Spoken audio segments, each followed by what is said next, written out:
Okay, hello everyone, welcome to Unacademy. कैसे हैं आप सभी? होप कि सभी बहुत अच्छे होंगे। जल्दी से सभी जुट जाइए, क्लास को लाइक कर दीजिए, शेयर कर दीजिए। स्टार्ट करते हैं हम यहाँ पर आज का सेशन, और ये बहुत ही इंपॉर्टेंट सेशन है। आप सभी जानते हैं कि Unacademy is the biggest and largest e learning platform of India, जहाँ पर स्टूडेंट्स को पर्सनल गाइडेंस दिया जाता है ना।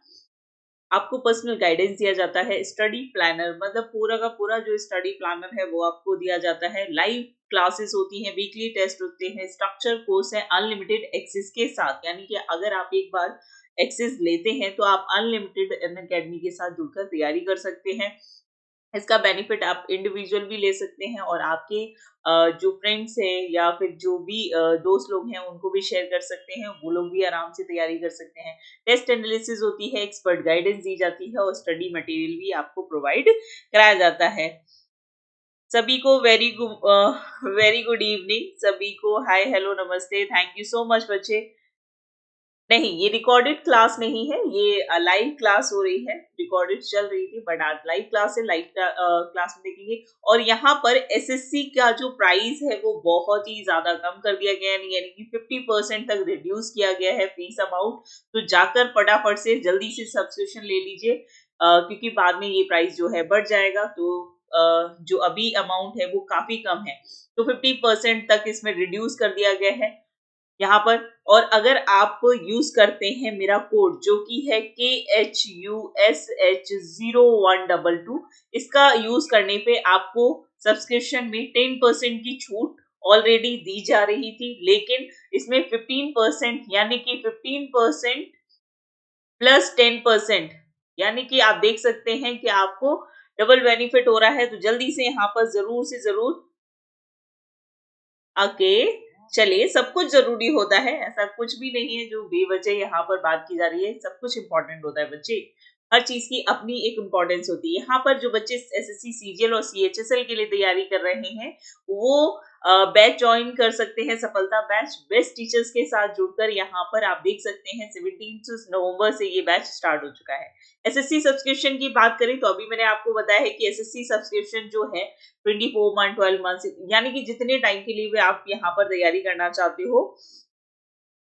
मैं बहुत अच्छी हूँ। किस किस को मेरी आवाज नहीं आ रही है? कुछ बच्चों का आ रहा है कि आवाज नहीं आ रही है। सभी बच्चों को आवाज नहीं आ रही है तो यहाँ पर ध्यान रखिएगा, ये है मेरा कोड जिसमें 10% का डिस्काउंट तो आपको दिया ही जा रहा है, साथ ही के साथ 50% एक्स्ट्रा डिस्काउंट आपको दिया जा रहा है। तो जल्दी से जल्दी सभी सब्सक्रिप्शन ले लीजिए। यहाँ पर दिया गया है डाउट इन सोल्यूशन का ऑप्शन। तो किसी भी सवाल को लेकर अगर आपको डाउट होता है तो फटाफट से क्या करेंगे, कोई सवाल को टाइप नहीं करना है, डायरेक्टली जाइए, फोटो अपलोड करिए और अपने सवाल का जवाब ले लीजिए अपने फेवरेट टीचर को रेज हैंड करते हुए। ठीक है, वॉइस क्लियर नहीं आ रही है? प्रदीप के अलावा किसी और को प्रॉब्लम हो रही है क्या? यहाँ पर बात करें एसएससी कॉम्बैट एग्जाम की तो ये हर संडे को कराया जाता है। ठीक है, एवरी संडे कराया जाता है 12 बजे, जिसमें आपको दिए जाते हैं 40 क्वेश्चन। 50 मिनट्स का आपके पास समय होता है। इसमें एनरोल करने के लिए भी आपको कोड यूज करना होता है KHUSH0122। इम्पॉर्टेंट है क्योंकि ये जो एग्जाम है ये कराया जाता है आपको स्कॉलरशिप देने के लिए, जिसका अमाउंट है 1 करोड़ रुपए।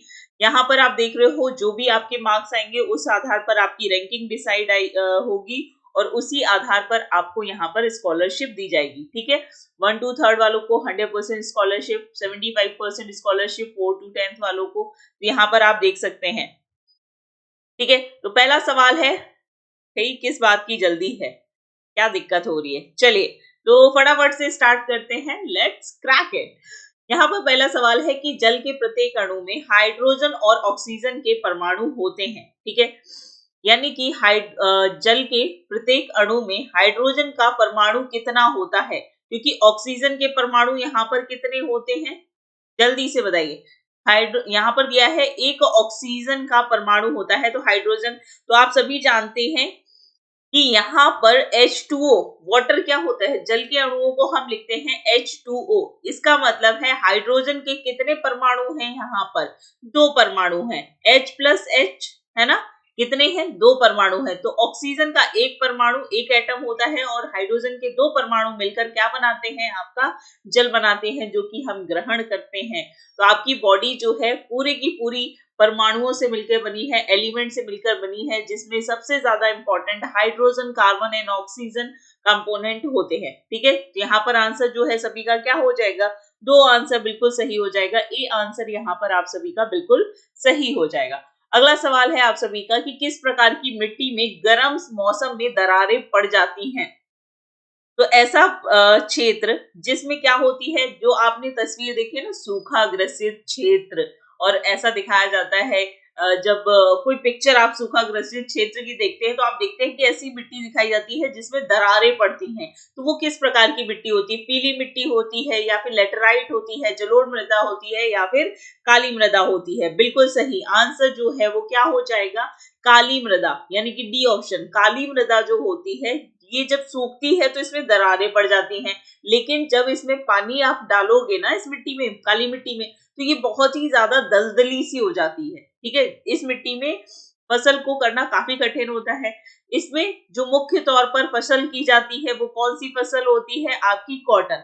ठीक है, कॉटन मतलब काली मिट्टी में सफेद सोना उगता है, आप वैसे कह सकते हो। तो इसको ध्यान रखेंगे। जलोढ़ मृदा की अगर हम बात करें, एलुवियल सॉइल की बात करें, तो सबसे ज्यादा उपजाऊ, अगर आपसे पूछा जाए सबसे ज्यादा उपजाऊ प्रकार की जो मृदा है वो कौन सी है, तो एलुवियल सॉइल होती है, जिसे हम कहते हैं जलोढ़ मृदा। जलोढ़ मृदा किस प्रकार के क्षेत्र में पाई जाएगी, जलोढ़ मृदा जहां जहां नदी अपवाह क्षेत्र होगा, जैसे गंगा नदी तंत्र, ब्रह्मपुत्र नदी तंत्र, गोदावरी, कृष्णा, इन सभी नदियों का जहां जहां अपवाह क्षेत्र होगा वहां पर किस प्रकार की मृदा पाई जाएगी, जलोढ़ मृदा पाई जाएगी। और ये कैसी होगी, ये उपजाऊ होगी। अच्छा, इसमें अगर आप देखोगे तो इसमें सबसे ज्यादा किस प्रकार की मृदा होती है, ये क्षारीय प्रकार की मृदा होती है। कैसी होती है, प्रवृत्ति जो होती है, एलुवियल सॉइल या जलोढ़ मृदा कैसी होती है, क्षारीय होती है। ठीक है, और इसमें किसकी मात्रा होती है, पोटास की मात्रा बहुत, चूना पत्थर और पोटाश की मात्रा अत्यधिक होती है। क्लियर है। चलिए अगला सवाल की अगर हम बात करते हैं कि पश्मीना जो कि एक उत्तम ऊन है, पहली बार किस राज्य में बनाई गई। पश्मीना शॉल, ठीक है, पश्मीना शॉल जो है वो काफी गर्म प्रकार की शॉल होती है, और आप सभी जानते हैं कि पश्मीना की अगर हम बात करें, हाँ जी बिल्कुल सही, डेली क्लास का जो टाइमिंग है आपका 4 PM होता है बच्चे, 4 PM डेली आपकी क्लास होती है। पश्मीना शॉल की यहाँ पर हम बात कर रहे हैं। बहुत अच्छे, वेरी गुड। चलिए पश्मीना शॉल की बात करें तो पश्मीना जो बकरी है, ठीक है, बकरी का नाम है पश्मीना, उसी के नाम पर, उसी से निकाली जाती है ऊन, और उसी के नाम पर रखी गई है पश्मीना शॉल। आपने देखा होगा, और फेमस है किस जगह पर, आपके जम्मू एंड कश्मीर में। बिल्कुल सही आंसर जो है यहाँ पर क्या हो जाएगा, ओके, बहुत बढ़िया। ठीक है, तो आंसर जो है सी आंसर यहाँ पर बिल्कुल सही हो जाएगा। अगला सवाल है 1930 में मुस्लिम लीग के अध्यक्ष कौन थे, जल्दी से बताइए।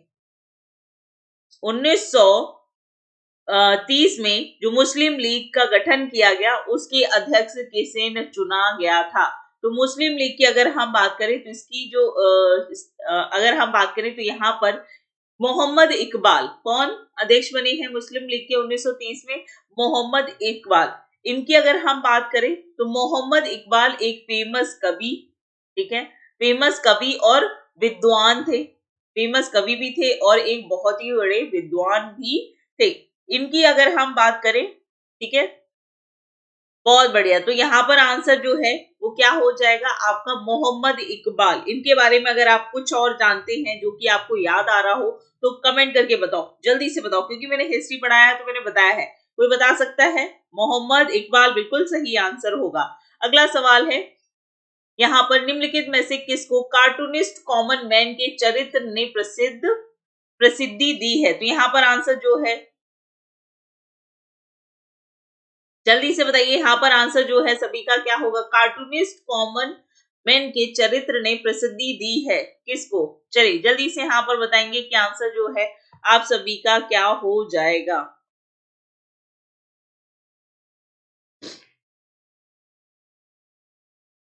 ठीक है, बिल्कुल ठीक है, सारे जहां से अच्छा हिंदुस्तान हमारा, ये जो है किसके द्वारा लिखा गया था, मोहम्मद इकबाल के द्वारा लिखा गया था। यहाँ पर बात करें तो आंसर जो है वो क्या हो जाएगा, यहाँ पर अगर हम बात करें तो आंसर होगा आपका आर के लक्ष्मण। इंपॉर्टेंट सवाल है, काफी बार एग्जाम में प्रीवियस, ये सभी क्वेश्चन आपके प्रीवियस ईयर के क्वेश्चन पेपर में आए हुए हैं। तो कोशिश करिए कि जो प्रीवियस ईयर के पेपर आप कर रहे हैं, यहाँ पर जो क्वेश्चंस आप कर रहे हैं वो गलत ना हो, है ना, क्योंकि एसएससी जीडी का एग्जाम चल रहा है और जीडी के एग्जाम में ये सभी प्रीवियस ईयर के क्वेश्चन पूछे गए हैं। ठीक है, अगला सवाल है, निम्नलिखित में से किसने गांव में भूमि अनुक्रमण का अनूठा उदाहरण प्रस्तुत किया है? भंडारदारा, कटरमाला, मांजुली या फिर सुखो मांजरी। तो यहाँ पर आंसर जो है सभी का क्या हो जाएगा? चलिए जल्दी से यहाँ पर आंसर देंगे, सभी का आंसर जो है वो क्या हो जाएगा,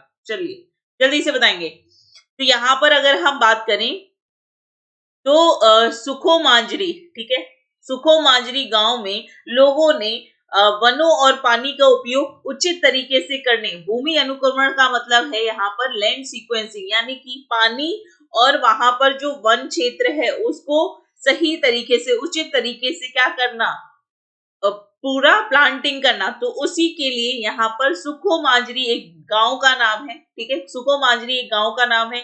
अब ये गांव है कहाँ? तो ये है आपके हरियाणा में। कहां पर है? हरियाणा में। ठीक है, तो इंपॉर्टेंट सवाल है, यहाँ पर बहुत ही सिस्टमैटिक पानी का और प्लांटेशन किया जाता है। तो ऑप्शन जो है यहाँ पर डी आंसर बिल्कुल सही हो जाएगा। इसकी जो शुरुआत है इस भूमि अनुक्रमण की, ये की गई थी 1980 में। कब की गई?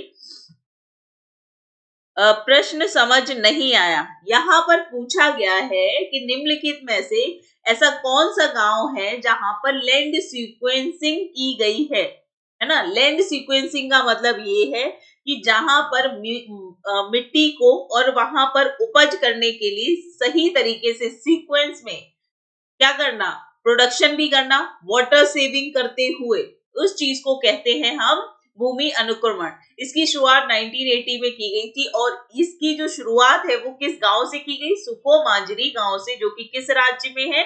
हरियाणा में। क्लियर है? तो यहाँ पर आंसर जो है वो क्या हो जाएगा? डी आंसर बिल्कुल सही हो जाएगा। किसी को अभी भी समझ नहीं आया है तो बताइए, दोबारा से रिपीट करती हूँ।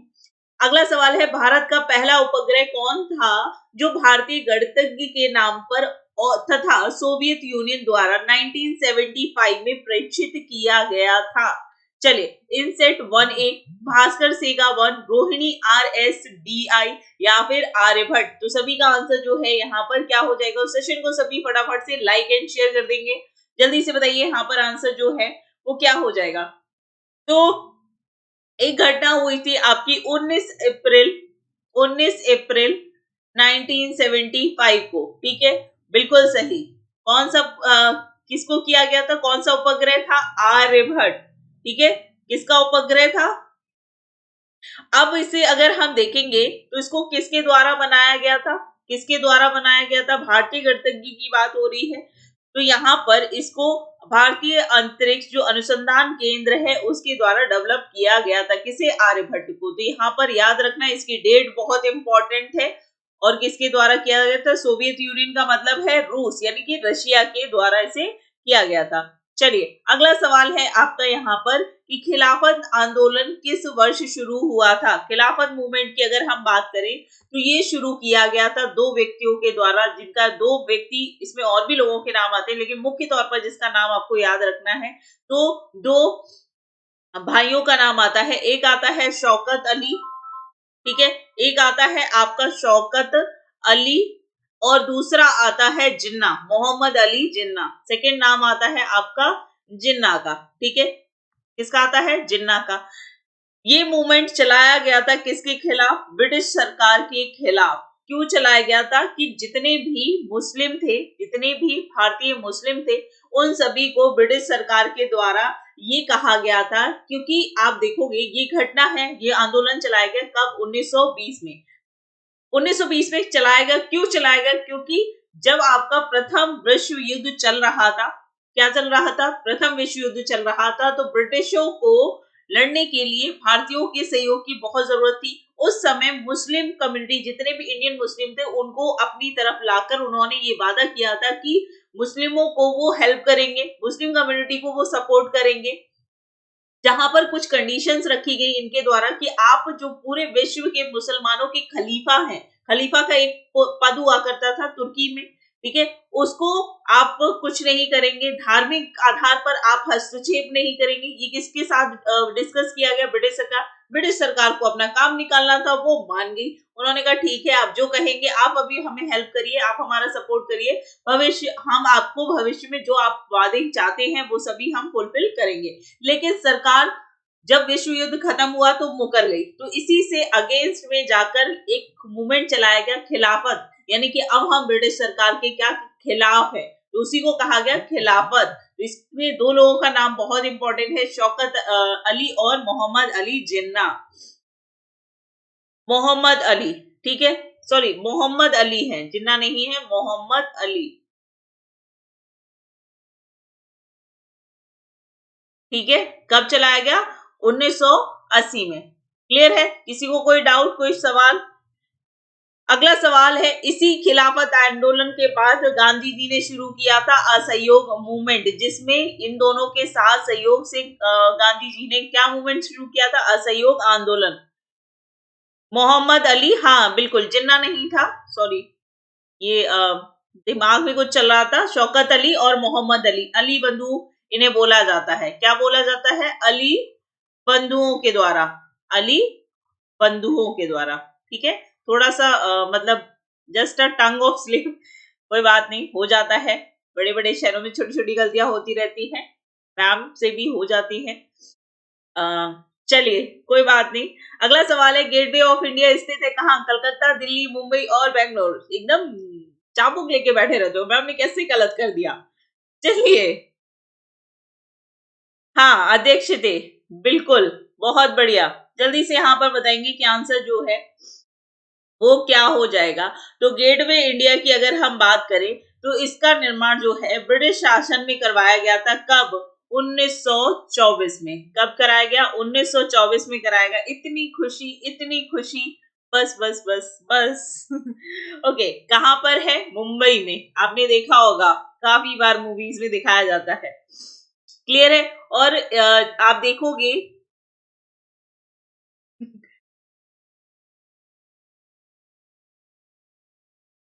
अच्छा, ये जो गेटवे ऑफ इंडिया है, इसका निर्माण जो खत्म हुआ था वो 1924 में किया गया था। कब किया गया था? 1924 में। तो याद रखिएगा, डेट इंपॉर्टेंट है। सी ऑप्शन यहाँ पर बिल्कुल सही हो जाएगा।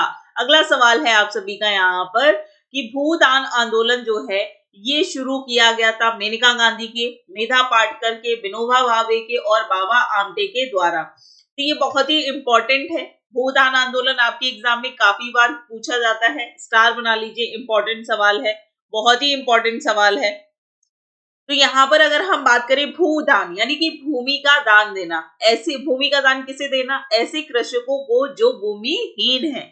भूमिहीन का मतलब जिनके पास भूमि नहीं है, ऐसे किसान जिनकी भूमि छीन ली गई है या फिर उनके पास भूमि नहीं है, ऐसे किसानों को क्या करना? भूमि दान में देना। ये आंदोलन चलाया गया 1951 में, ठीक है। 1951 में कहां पर? आंध्र प्रदेश में। कहां पर चलाया गया? आंध्र प्रदेश के एक जिला था जो कि अब वर्तमान में कहां है? तेलंगाना में है। वर्तमान में अगर हम देखेंगे तो कहां है? तेलंगाना में है, जिसका नाम था आपका पोचमपल्ली। क्या नाम था?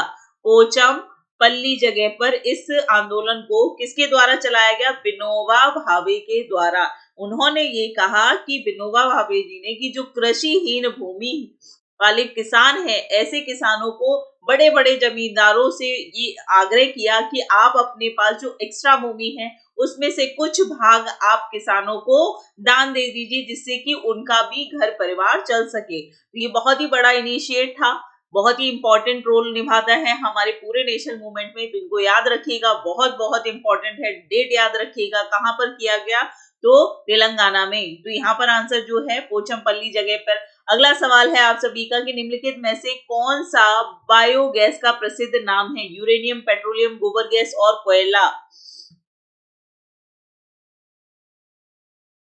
बहुत बढ़िया, हाँ जी बिल्कुल, पोचमपल्ली, वेरी गुड, क्या बात है। चलिए जल्दी से, यहाँ पर बिल्कुल सही। यहाँ पर आंसर जो है सभी का क्या हो जाएगा? बताइए जल्दी से। यहाँ पर बात हो रही है किसके बारे में? कि निम्नलिखित में से कौन सा बायोगैस है, जल्दी से बताओ। तो यहाँ पर सबसे इंपॉर्टेंट आंसर जो है वो क्या होगा, गोबर गैस। आपने देखा होगा गोबर गैस का मतलब क्या है। पहले क्या होता था कि यहाँ पर गांव में इस तरीके के कुछ टीले बनाए जाते थे, ठीक है, सीमेंट के बने होते थे। यहाँ से क्या किया जाता था, गोबर डाला जाता था और यहाँ से क्या होती थी, गैस रिलीज की जाती थी। यहाँ पर ऊपर पाइप लगा होता था जिससे कि गैस निकल सके। यहाँ से दोनों जगह से जो गाय भैंस का जो मल है उसको, यानी कि गोबर को इसमें डाला जाए, तो वो क्या उत्पन्न करती है, बायोगैस उत्पन्न करती है, ठीक है। वो क्या उत्पन्न करती है, बायोगैस उत्पन्न करती है। बायोगैस जो होती है वो क्या होती है, वो होती है मीथेन, ठीक है। बायोगैस किसे कहते हैं, जो मीथेन होती है, ठीक है। मीथेन गैस को अगर आप देखोगे तो जो जानवर जुगाली करते हैं, ठीक है, किस किस चीज से मीथेन गैस उत्सर्जित होती है, तो धान के खेत हो गए।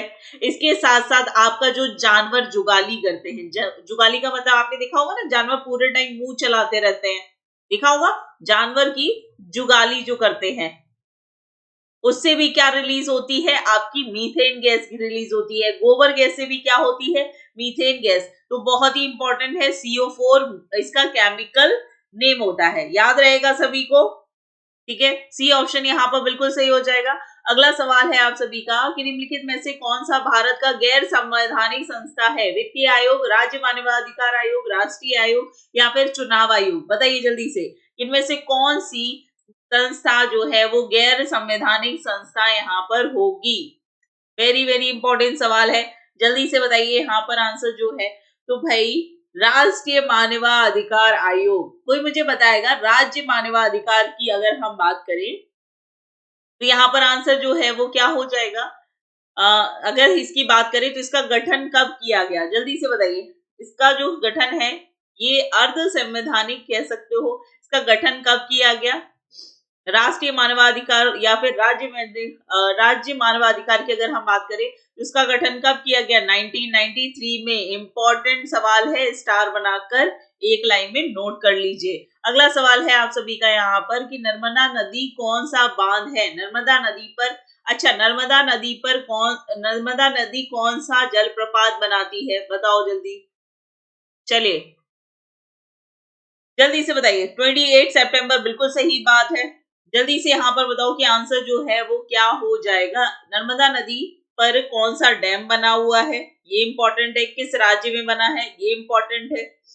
जल्दी से यहाँ पर बताएंगे कि आंसर जो है, बांध क्या करते हैं, बांध बहुउद्देशीय जो परियोजनाएं होती हैं उसको फुलफिल करते हैं। इसका मतलब ये है कि कोई भी बांध जो बनाया जाता है वो सिंचाई के लिए बनाया जाता है, वो वाटर डिस्ट्रीब्यूशन के लिए यानी कि जल वितरण करने के लिए राज्यों में, और साथ ही के साथ बाढ़ प्रबंधन करने के लिए, ऊर्जा उत्सर्जन करने के लिए किया जाता है, ठीक है। इन सभी रीजंस के लिए बनाए जाते हैं आपके डैम, ठीक। यहाँ पर नर्मदा नदी पर जो बांध बनाया गया है उसका नाम है क्या, सरदार सरोवर बांध, ठीक है। और जो जलप्रपात है उसका नाम क्या है, धुआंधार जलप्रपात, जिसे कपिल धारा के नाम से भी जाना जाता है, ठीक है। किस राज्य में बनाया गया है ये सरदार सरोवर डैम, तो ये बनाया गया है कहां पर, गुजरात राज्य में। कहां पर बनाया गया है, गुजरात राज्य में। इसका जो पानी है नर्मदा नदी जो है ये कितने राज्यों में होकर बहती है, तो नर्मदा नदी की अगर हम बात करें तो ये कहां से निकलती है, अमरकंटक से निकलती है, भाई सबको पता है, कितनी बार पढ़ाया है, अमरकंटक से निकलती है नर्मदा नदी, है ना।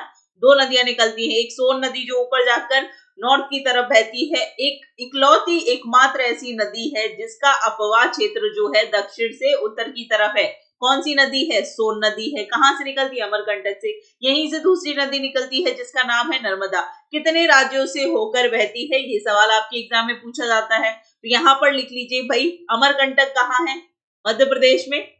अमरकंटक की पहाड़ी कहाँ है, मध्य प्रदेश में। इसके अलावा अगर आप देखोगे तो कहां पर, गुजरात, राजस्थान और महाराष्ट्र, इन 4 राज्यों से होकर आपकी नर्मदा नदी बहती है। कितने राज्यों में, 4 राज्यों में, MP, गुजरात, राजस्थान और महाराष्ट्र राज्य में, ठीक है। कहां पर, महाराष्ट्र। तो यहाँ पर किसी को कोई सवाल, ठीक है, क्लियर है, समझ में आ गई यहाँ पर बात। अगला सवाल है, सोलर कुकर को बाहर से किस रंग से रंगा जाता है?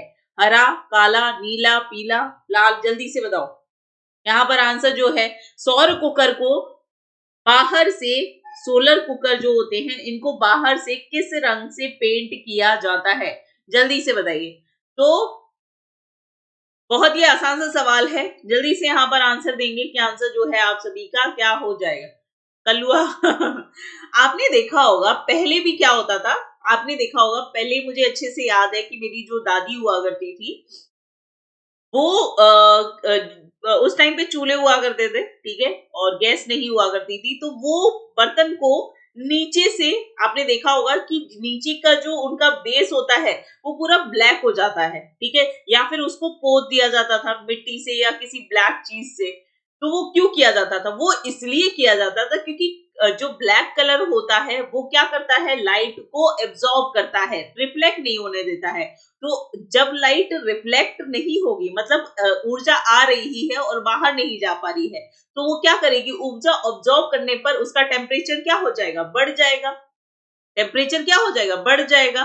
तो इसीलिए सोलर कुकर को किस रंग से रंगा जाता है? ब्लैक कलर से, ठीक है। क्यों रंगा जाता है? क्योंकि प्रकाश को ये क्या करती है, एब्जॉर्ब कर देती है, रिफ्लेक्ट नहीं होने देती। इसीलिए आपने देखा होगा कि सर्दियों में लोग ज्यादातर डार्क कलर के कपड़े पहनते हैं, लेकिन गर्मियों में क्या होता है, गर्मियों में लाइट कलर के कपड़े पहने जाते हैं। व्हाइट कलर ज्यादा लोग प्रेफर करते हैं क्योंकि व्हाइट कलर जो होता है वो क्या करता है, एनर्जी को डायरेक्टली रिलीज करता रहता है। यहाँ तक किसी को कोई कंफ्यूजन, कोई दिक्कत, कोई परेशानी समझ में आ गया कि क्यों रंगा जाता है? तो यहाँ पर सी आंसर आप सभी का बिल्कुल सही हो जाएगा।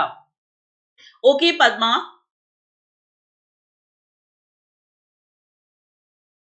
हाँ, विंटर में अम्ब्रेला भी है। चलिए अगला सवाल है, इनमें से उद्देशिका का कौन सा शब्द हमें एक परिवार के सदस्य होने की भावना को प्रदर्शित करता है? Which of these words in the preamble shows us the feeling of the being a member of a family?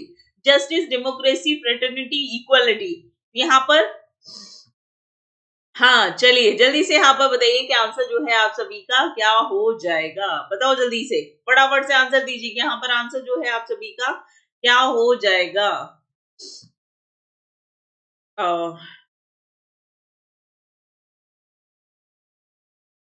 बताइए। भाईचारा यानी कि बंधुत्व, है ना? क्या होता है? बंधुत्व यानी कि भाईचारा, जिसे हम बोलते हैं भाईचारा। यहाँ पर जो टर्म यूज हुआ है वो होगा आपका बंधुत्व। बहुत गलत तरीके से लिखा गया है, इसको इरेज करके सही से लिखते हैं, वरना समझ नहीं आएगा आप लोगों को। बंधुत्व, ठीक है। तो सी आंसर यहाँ पर बिल्कुल सही हो जाएगा, बिल्कुल सही। समझ में आया क्यों? अगला सवाल है ब्रदरहुड के लिए। गोला छठ खेल किस राज्य से संबंधित है? गोला छठ खेल जो है ये किस राज्य से संबंधित है? जल्दी से बताइए। मिजोरम, असम, त्रिपुरा और अरुणाचल प्रदेश।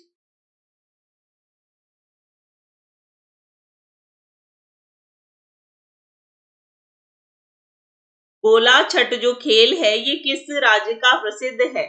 ये खेला जाता है, इसमें दो ग्रुप होते हैं, अलग अलग टाइम पे वो चेंज होते हैं, कुछ इस तरीके का होता है। और ये कहां पर है? त्रिपुरा राज्य का फेमस प्ले है, ठीक है। कहाँ का? त्रिपुरा राज्य का फेमस प्ले है। अगला सवाल है आप सभी का यहाँ पर कि एक दल में चयनित होने के बाद दूसरे दल में शामिल होने को क्या कहा जाता है? कोई व्यक्ति एक दल में शामिल हो गया है और फिर वो दूसरे दल में शामिल हो गया है, तो इसे हम क्या कहते हैं? दल बदल कहते हैं। सिंपल सा है, बहुत ही सिंपल है, इसे हम क्या कहेंगे? दल बदल कहेंगे, ठीक है। तो आंसर जो है क्या हो जाएगा? ए आंसर यहाँ पर बिल्कुल सही हो जाएगा। अगला सवाल है यहाँ पर कि विंग ऑफ फायर के लेखक कौन है? विंग और फायर लेखक कौन है? तो यहाँ पर आंसर जो है दल बदलू कहते हैं, बिल्कुल सही, दल बदलू कहते हैं। अगला सवाल है कि विंग ऑफ फायर के लेखक कौन है? Salman Rushdie, APJ Abdul Kalam, R K Narayan या फिर विक्रम सेठ? तो यहाँ पर आंसर जो है सभी का क्या हो जाएगा? विंग ऑफ फायर लिखी गई थी 2000,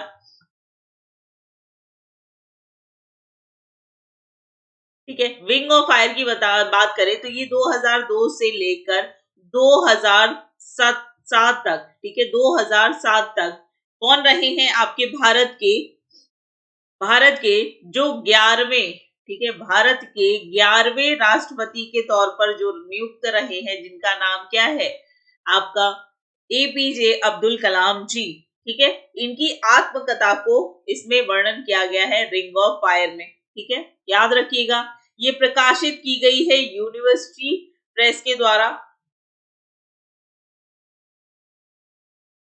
अच्छा, कोई मुझे बताएगा कि यहाँ पर, बहुत बढ़िया। और अगर हम बात करें तो एपीजे अब्दुल कलाम एक प्रोग्राम में गए थे। वो प्रोग्राम हुआ था आपका मेघालय में, जहां पर उनको अचानक से उनकी तबीयत बिगड़ गई और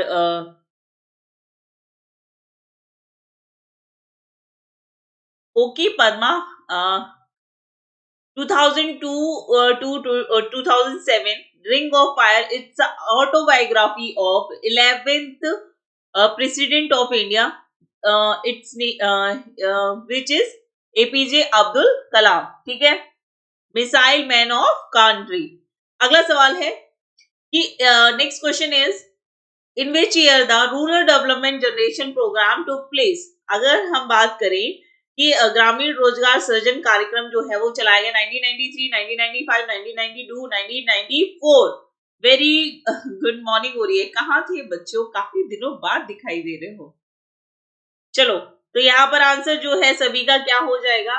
तो अगर हम बात करें रूरल एरियाज में एम्प्लॉयमेंट जनरेट करने के लिए एक प्रोग्राम चलाया गया, जो कि कब चलाया गया, ये चलाया गया आपका 1 अप्रैल। कब चलाया गया? 1 अप्रैल 1995 को। कब चलाया गया?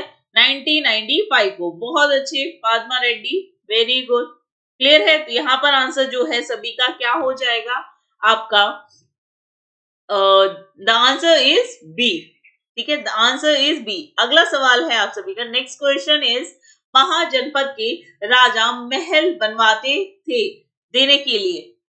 The king of Mahajanapada is build place to give validity, security, marketing और एसेसिबिलिटी। तो यहाँ पर आंसर जो है सभी का क्या हो जाएगा, the king make their build a place for, जल्दी से बताइए, महाजनपद का जो निर्माण है ये क्यों कराया जाता था। जल्दी से यहाँ पर बताएंगे कि आंसर जो है सभी का क्या हो जाएगा। वेरी गुड, बहुत अच्छे।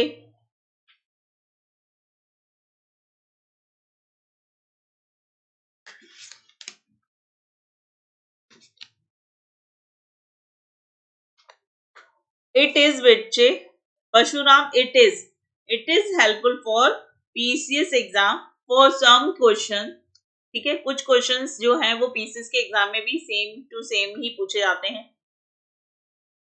बिल्कुल, तो महाजनपद जो है use to build place for security reason, ठीक है, for what, it's for security reason. तो यहाँ पर सभी का आंसर जो है वो क्या हो जाएगा, B is the right answer. Next question है, रेड डाटा बुक वह पुस्तक है जो निम्नलिखित का रिकॉर्ड रखती है। Red data book is the book which keeps record of earthquake, cyclone, endangered species और न्यूक्लियर रिएक्टर। तो यहाँ पर रेड डाटा बुक की अगर हम बात करें तो इट्स रिलीज बाय IUCN, ठीक है, IUCN के द्वारा क्या किया गया, ऐसे plant for plant and animal जो क्या हो रहे हैं, जो धीमे धीमे क्या हो रहे हैं, जिनकी प्रजातियां, जिनकी स्पीसीज जो है वो डिस्ट्रॉय होती जा रही है, यानी कि खत्म होती जा रही है, ठीक है, जिनकी प्रेजेंस जो है वो क्या हो रही है, खत्म होती जा रही है। It means it's a endangered species. Red data for कौन रिलीज करता है, IUCN करता है, ठीक है, IUCN करता है इसको, रेड डाटा बुक को रिलीज। और इसमें क्या दिया जाता है, प्लांट्स और एनिमल जो कि अनडेंजर्ड हो रहे हैं, ठीक है। यहाँ पर आंसर जो है सभी का सी ऑप्शन बिल्कुल सही हो जाएगा। अगला सवाल है, 1930 में दूसरे गोलमेज सम्मेलन ने भीमराव अंबेडकर ने क्या मांग की थी। in second round conference table conference 1930 B.R. Ambedkar दूसरा गोल में सम्मेलन जो है 31 में हुआ था। ठीक है, पहली चीज तो ये कि 31 में हुआ था। ठीक है, तो यहाँ पर second round conference is held on 1931। Clear. तो यहाँ पर obligation of untouchability, reservation of process classes, entry to Hindu temple और separate electoral for Dalit। तो यहाँ पर क्या हो जाएगा आंसर, जल्दी से बताइए क्या आंसर जो है वो सभी का क्या हो जाएगा। चलिए, IUCN की फुल फॉर्म होती है international union for conservation of nature. ठीक है, क्या होती है? IUCN की फुल फॉर्म होती है इंटरनेशनल, ठीक है, international union for conservation of nature. ठीक है, याद रहेगा। चलिए, तो यहां पर बात कर रहे हैं हम किसकी? तो यहां पर सही आंसर जो है वो क्या हो जाएगा? दलितों के लिए पृथक निर्वाचन मंडल, द सेपरेट इलेक्टोरल फॉर दलित। अगर यहां पर आप देखोगे तो तीनों जो गोलमेज सम्मेलन हुए थे, 3 राउंड कॉन्फ्रेंस की अगर हम बात करें तो every conference attended by doctor Bhimrao Ambedkar just because of they want separate electoral for Dalit. क्योंकि अगर लोगों को आरक्षण मिल जाता है दलितों को, तो वो अपने लिए स्टैंड ले सकते हैं। ठीक है, रिजर्वेशन की बात होगी तो बाकी के जितने भी ऊपर ऑप्शन दिए गए हैं वो ऑटोमेटिकली ही फुलफिल हो जाएंगे। तो सभी का आंसर जो है, very good evening to all of you, सभी का आंसर जो है यहाँ पर बिल्कुल सही हो जाएगा। क्लियर है। चलिए, अगला सवाल है, लोकसभा राज्यसभा विधानसभाओं में 1/3 सीटों के लिए आरक्षित होती है, वो यानी कि 1/3 जो सीट होती है आपकी लोकसभा में, है ना, और राज्य विधानसभाओं में, लोकसभा में और राज्य विधानसभाओं में। हाँ जी, तो यहाँ पर अन्य पिछड़ा वर्ग, अनुसूचित जाति और महिला, अनुसूचित जनजाति और महिलाओं के लिए। तो यहाँ पर आंसर जो है सभी का क्या हो जाएगा? तो यहाँ पर 1/3 सीट जो है, आर्टिकल अगर आप देखोगे, आर्टिकल अगर हम बात करें, आर्टिकल 330, ठीक है, आर्टिकल जो होता है 330,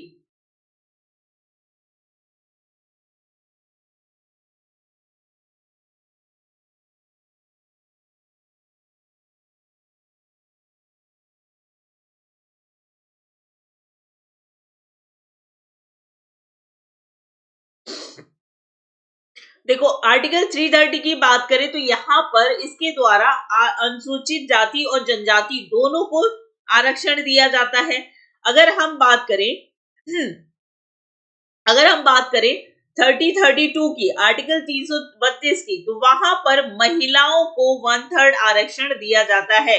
आर्टिकल दोनों में अलग अलग चीजें बात की गई है। ठीक है, 30 में SC/ST को रिजर्वेशन दिया जाता है और आर्टिकल 32 में अगर हम बात करें 332 में, तो वहां पर महिलाओं को आरक्षण दिया जाता है कितना? 1/3। तो यहाँ पर आंसर जो है सभी का डी आंसर बिल्कुल सही हो जाएगा। अगला सवाल है, बिरजू महाराज किस नृत्य शैली से संबंधित है? कथकली, कुचिपुड़ी, मोहिनी अट्टम या फिर कथक? ये सभी क्या है? क्लासिकल डांस फॉर्म है। ये क्या है? आपकी क्लासिकल डांस फॉर्म है।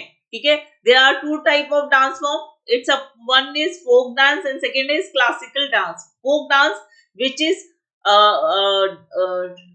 मतलब लोक डांस, अगर हम बात करें लोक नृत्य की, जिसे हम बोलते हैं फोक डांस, वो किसके द्वारा किया जाता है? किसी भी कम्युनिटी के द्वारा, इट्स बाय ट्राइब्स। ठीक है, क्लासिकल डांस की बात करें तो it's a specific form of face expression, body language. ठीक है, तो यहाँ पर there are 8 type of classical dance form. ठीक है, 8 जो है वो क्या है? क्लासिकल डांस फॉर्म है, जिसमें कथकली, कुचिपुड़ी, मोहिनी अट्टम, मणिपुरी, सतारिया, है ना, ये सभी आते हैं। तो यहाँ पर अगर हम बात करें बिरजू महाराज की, ठीक है, बिरजू महाराज की, तो ये किससे संबंधित है? कथक। किससे संबंधित है? कथक। कथक कहाँ का फेमस डांस फॉर्म है? ये है उत्तर प्रदेश का। कथकली की बात करें, ये कहाँ पर किया जाने वाला क्लासिकल डांस फॉर्म है, केरला राज्य में किया जाता है। कुचिपुड़ी की बात करें तो ये कहाँ का है, आंध्र प्रदेश का। मोहिनी अट्टम की बात करें तो ये कहाँ पे किया जाता है, केरला राज्य में। Cultural dance, very good. तो यहाँ पर आंसर जो है सभी का क्या हो जाएगा, डी आंसर यहाँ पर बिल्कुल सही हो जाएगा। सभी सेशन को लाइक और शेयर करना नहीं भूलेंगे। नेक्स्ट क्वेश्चन है, बायोगैस संयंत्र के किस हिस्से में ऑक्सीजन की अनुपस्थिति में प्रक्रिया की जाती है, ठीक है। In which part of the biogas plant do the reaction take place in the absence of the oxygen? Gas outlet, slurry, digestive chamber या फिर गैस टैंक। तो यहाँ पर आंसर जो है आप सभी का क्या हो जाएगा, जल्दी से बताइए। यहाँ पर आंसर जो है वो क्या हो जाएगा, तो इसका सही आंसर होगा आपका डाइजेस्टिव चैम्बर, ठीक है। कहां पर, डाइजेस्टिव चैम्बर। क्लियर है, तो सी आंसर यहाँ पर बिल्कुल सही है। नेक्स्ट क्वेश्चन इज, स्वर्ण जयंती ग्राम रोजगार योजना किस वर्ष आरंभ की गई थी? ये सभी इंपॉर्टेंट सवाल हैं बच्चों। It's a very very important question, क्योंकि ये सभी रिपीटेड क्वेश्चन है, ये सभी आपके प्रीवियस ईयर के एग्जाम में आए हुए क्वेश्चन है। तो प्लीज प्लीज प्लीज इसको अच्छे से पढ़ लीजिए कि इससे क्वेश्चन आपके गलत ना हो, ठीक है। स्वर्ण जयंती ग्राम रोजगार योजना, रोजगार योजना की अगर हम बात करें तो इसको किस वर्ष शुरू किया गया, 1995, 1999, 1998 या फिर 1997। तो यहाँ पर सभी का आंसर जो है वो क्या हो जाएगा, जल्दी से बताइए। तो ये शुरू किया गया 1 अप्रैल 1 अप्रैल 1999 से, ठीक है। कब, 1999 से।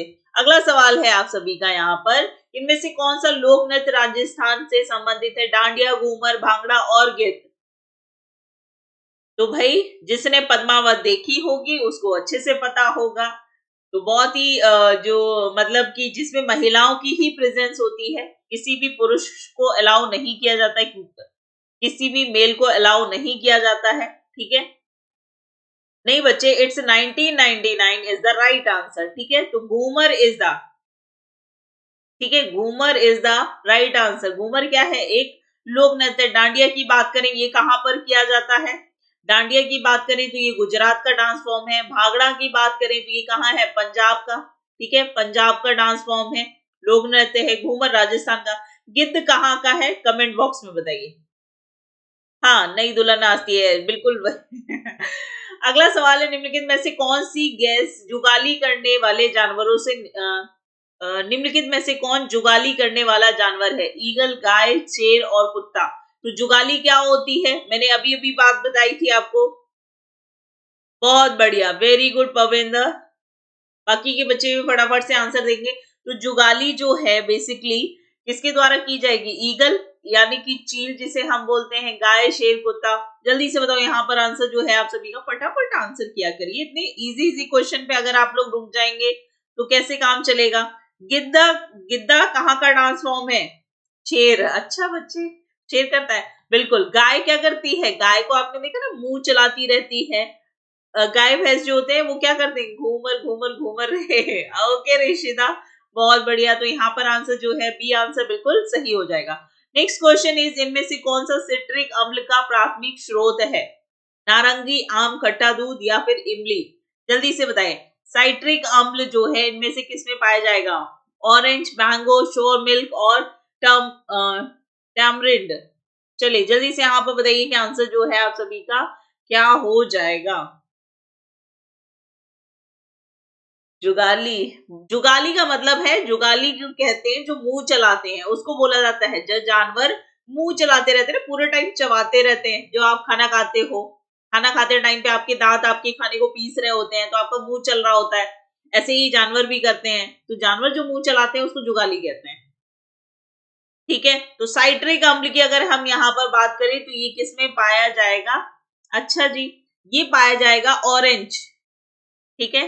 आंसर जो है साइट्रिक अम्ल जो है, सिट्रिक अम्ल क्या करता है, आपकी बॉडी में एंटीऑक्सीडेंट को बढ़ाता है, ठीक है, एंटीबॉडीज को बढ़ाता है। इसीलिए आपने देखा होगा जब कोरोना आपका शुरू हुआ था तब आपको बोला गया था विटामिन सी लीजिए, ठीक है। ये किसका स्रोत होता है, विटामिन सी का। किसका होता है, विटामिन सी, ठीक है, जो कि हमें खट्टे फलों से प्राप्त होता है। विटामिन सी जिसे हम किससे प्राप्त करते हैं? खट्टे फलों से प्राप्त करते हैं। तो यहाँ पर आंसर जो है वो क्या होगा? संतरा जो है वो कैसा हो जाता है? खट्टा हो जाता है। कैसे ma'am ji?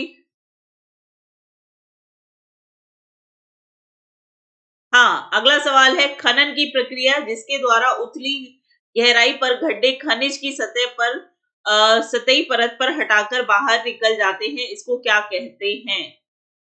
The process of mining which mineral lying at the shallow depth are removed by the removing the surface layer of is called drilling, quarrying या फिर ओपन कास्ट माइनिंग या फिर शाफ्ट माइनिंग। तो आपने खदान mining क्या होती है? खदानों की होती है।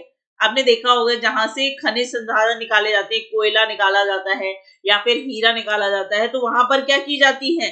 माइनिंग की जाती है। खदान तो उसको उस प्रक्रिया को हम यहाँ पर क्या कहते हैं? उसको कहते हैं ओपन कास्ट माइनिंग। ठीक है, क्या बोलते हैं? ओपन कास्ट माइनिंग की जाती है जिसमें कि बाहरी परत को हटा दिया जाता है। ओके भविंदर, ये सभी आपके जीडी में आए हुए क्वेश्चन है, वेरी वेरी इंपॉर्टेंट है। तो यहाँ पर आंसर जो है सभी का क्या हो जाएगा? सी आंसर यहाँ पर बिल्कुल सही हो जाएगा। It's a open cast mining. ठीक है, नेक्स्ट क्वेश्चन, इनमें से केंद्र सरकार के साथ साथ राज्य सरकार के बारे में भी सरोकार परिलक्षित होती है। समवर्ती सूची, संघीय सूची, संघ सूची और राज्य सूची। यहाँ पर आंसर जो है सभी का क्या हो जाएगा? जल्दी से बताइए, यहाँ पर सभी का आंसर जो है वो क्या हो जाएगा?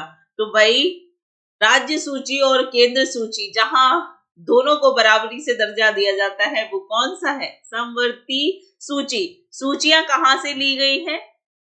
ठीक है, ये जो सूचियां हैं ये कहां से ली गई हैं? तो ये ली गई हैं कहां पर? कहां से लिया गया है सूचियों को कॉन्सेप्ट? ऑस्ट्रेलिया से। ठीक है, कौन कौन सी होती है? राज्य सूची, केंद्र सूची और समवर्ती सूची। तो ऐसे विषय जो केंद्र सूची और राज्य सूची में नहीं रखे जाते हैं उनको कौन देखता है? केंद्र और राज्य मिलकर देखते हैं। ठीक है, तो इसको रखा जाता है समवर्ती सूची। समवर्ती सूची की अगर हम बात करें तो ये किस शेड्यूल में रखी गई है? तो याद रखिएगा 7th। ठीक है, किस में रखी गई है? 7th में। अगला सवाल है, निम्नलिखित में से किस राज्य में बॉक्साइट का भंडार सबसे अधिक है? छत्तीसगढ़, उड़ीसा, झारखंड और तमिलनाडु। इंपॉर्टेंट क्वेश्चन है। बॉक्साइट की अगर हम विश्व में बात करें, विश्व में अगर मैं आपसे पूछूं तो सबसे ज्यादा भंडार जो है, हाँ बिल्कुल बिल्कुल सही बच्चे। नाम भी देखो कैसे रखे, बेवकूफ। अब मैं कुछ बोलूं तो कहूंगी बेवकूफ, ये सही है? कितना अटपटा से नाम का क्या है? कुछ अच्छे अच्छे से नाम रखा करो। ठीक है, मूवीज के किसी हीरो के नाम रख लो, किसी का भी नाम रख लो, किसी बड़ी पर्सनालिटी का नाम रखो। बेवकूफ कौन सा नाम होता है? बिल्कुल, बहुत बढ़िया, वेरी गुड। अच्छा, नहीं मतलब फिर भी नाम, ये नाम कहाँ से सूझा मुझे ये बताओ पहले तो, है कहाँ से आते हैं? क्या Orissa is the right answer. अगर हम विश्व में बात करें तो विश्व में सबसे ज्यादा बॉक्साइट का भंडार किस कंट्री में है? ऑस्ट्रेलिया में। ठीक है, सबसे ज्यादा कौन है? ऑस्ट्रेलिया में। बहुत अच्छे। भारत में उड़ीसा और विश्व में ऑस्ट्रेलिया। हमारे पाचन तंत्र के किस भाग में वसा का पाचन होता है? जो हम जो खाना खाते हैं उसमें फैट लेते हैं, फैट का डाइजेशन जो है वो कौन करता है? छोटी आंत करता है, अग्न्याशय करता है जिसे हम पेनक्रियाज बोलते हैं, बड़ी आंत लार्ज इंटेस्टाइन और पेट यानी कि स्टमक। जल्दी से आप बताइए कि आंसर जो है आप सभी का क्या हो जाएगा? फटाफट से आंसर दीजिए यहाँ पर। तो भाई जो आपकी डाइजेशन जो होता है किसका? फैट का, वो किया जाता है किसके द्वारा? छोटी आंत के द्वारा। बहुत बढ़िया, ये आंसर यहाँ पर बिल्कुल सही हो जाएगा। कौन करता है? छोटी आंत के द्वारा। यहाँ पर एंजाइम सिक्रीट होते हैं और वो क्या करते हैं? डाइजेशन का काम करते हैं। नेक्स्ट क्वेश्चन है, इंडिया विंस फ्रीडम। इंपॉर्टेंट सवाल है, काफी बार एग्जाम में पूछा गया है, डिफरेंट डिफरेंट एग्जाम में पूछा गया है, ईवीएम में, छोटी आंत के इलियम में। बहुत अच्छे डीके, वेरी गुड।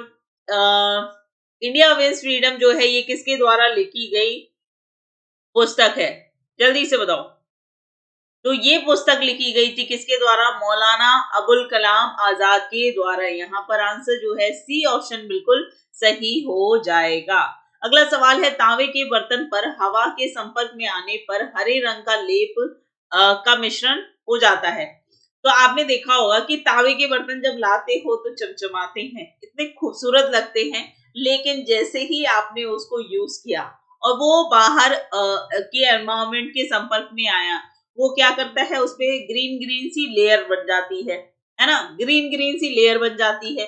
वो क्यों बनती है? कॉपर नाइट्रेट, कॉपर मतलब वो रिएक्ट करके क्या बना लेता है जिसकी वजह से वो ग्रीन कलर दिखाई देता है? Copper nitrate, copper hydroxide, copper nitrate, copper carbonate, copper carbonate, copper hydroxide, या फिर कॉपर सल्फेट और कॉपर ऑक्साइड। तो यहाँ पर आंसर जो है सभी का क्या हो जाएगा?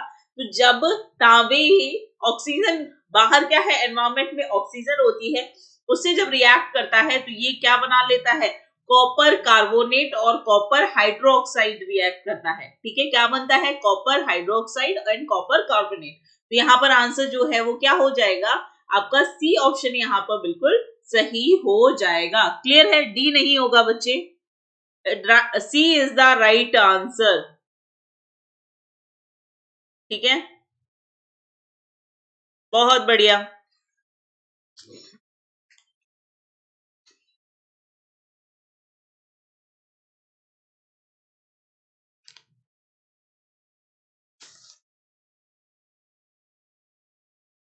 ओके, चलिए अगला सवाल है आप सभी का यहाँ पर कि भारत में स्वतंत्र निष्पक्ष चुनाव कराने के लिए कौन से स्वायत्त निकाय उत्तरदायी है? मतलब भारत में फ्रीली, है ना, और बहुत ही फेवरेबल तरीके से, फेयर तरीके से जो इलेक्शन होते हैं उनको कराने के लिए कौन सा आयोग जो है वो रिस्पॉन्सिबल होगा? निर्वाचन आयोग,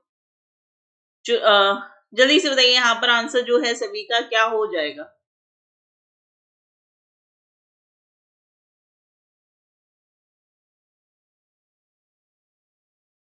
मैम आप वाइट वाइट क्यों दिख रही हैं? आ, कैसे कैसे सवाल है, क्या जवाब दूं मैं आप सभी को? इन सभी का सेशन को सभी लाइक एंड शेयर कर देंगे, बिल्कुल सही। आंसर जो है यहाँ पर क्या हो जाएगा? बिल्कुल आर्टिकल 130, सॉरी आर्टिकल 324 के तहत, 324 के तहत, जो कि किसमें है? पार्ट 15। बहुत अच्छे, पार्ट 15 में है।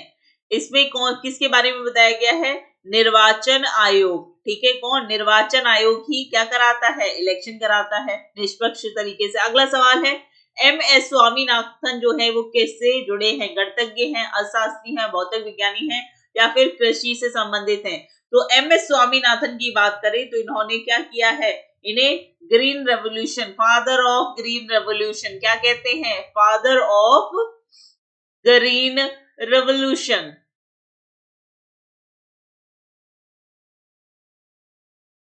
ठीक है, हरित क्रांति का जनक कहा जाता है। और ठीक है, जिसमें इन्होंने क्या, हरित क्रांति में क्या यूज किया गया था? हाई ईल्ड वैरायटी के बीजों का प्रयोग किया गया। ऐसे बीजों का प्रयोग किया गया कि जिनकी गुणवत्ता जो है वो बहुत अधिक है, मतलब अच्छे बीजों का प्रयोग करके फसल को अधिक मात्रा में क्या किया? उपज इनकी की गई थी। तो याद रखिएगा क्या हो यूज किया गया था? हाई ईल्ड वैरायटी के बीजों का प्रयोग किया गया था। ठीक है, गेहूं और चावल पे। तो यहाँ पर आंसर जो है सभी का डी ऑप्शन बिल्कुल सही हो जाएगा।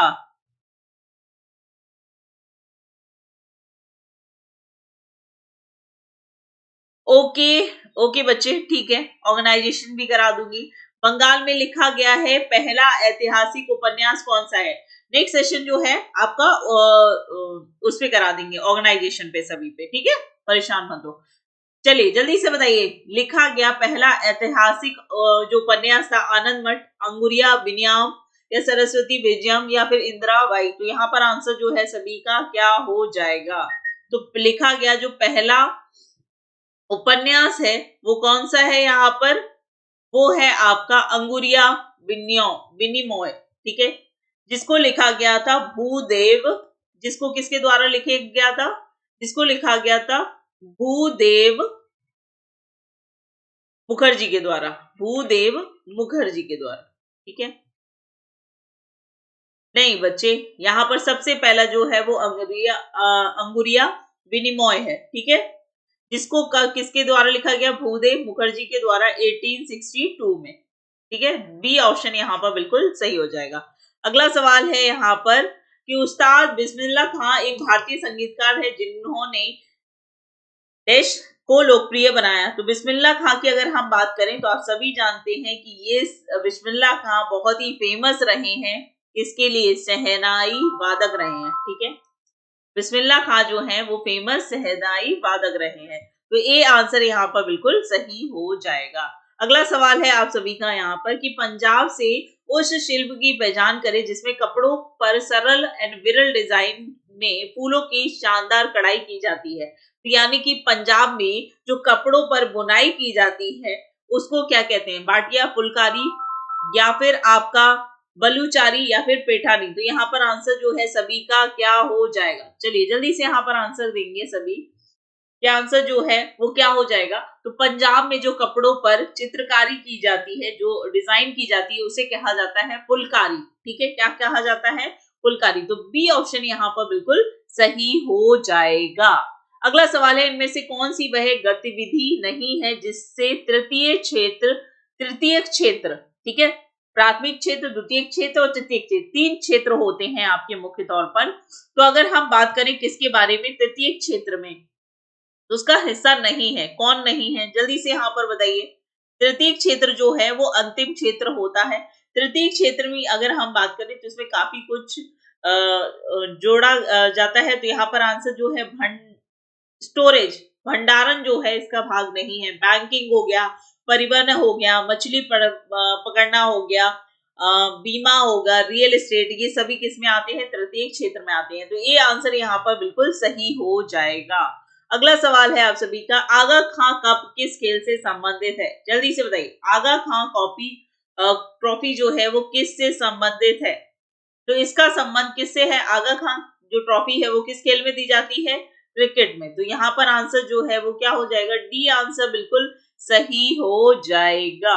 ठीक है, चलिए, तो जितने भी बच्चे यहाँ पर देख रहे हैं, अगर आपको कंटेंट कैसा लगा है जरूर बताइएगा। बाद में क्लास के बाद आप लोग मतलब मैसेज करके बता सकते हो कि कंटेंट कैसा लगा है, किस तरीके का रहा है। और अगर यहाँ पर आपको लगता है कि जो भी कंटेंट आपको पढ़ाया जा रहा है वो गलत है, या किसी भी तरीके की आपत्तिजनक तरीके से कोई स्टेटमेंट दिया जा रहा है, या किसी एक कम्युनिटी या किसी एक चीज पर भेदभाव करते हुए बात की जा रही है, तो आप यहाँ पर रिपोर्ट कर सकते हैं। और तो आप रिपोर्ट कर सकते हैं, प्राइजेस भी जीत सकते हैं। ठीक है, जिसने अभी तक चैनल को सब्सक्राइब नहीं किया है वो फटाफट से चैनल को सब्सक्राइब कर लीजिए, बेल आइकन दबाना बिल्कुल मत भूलिएगा। ठीक है, और ऐसे ही स्माइली फेस के साथ आप सभी मेरे साथ डेली जुड़े रहिए। ठीक है, ऐसे मुस्कुराते चेहरे के साथ आया करो। और thank you so much, take care, bye bye.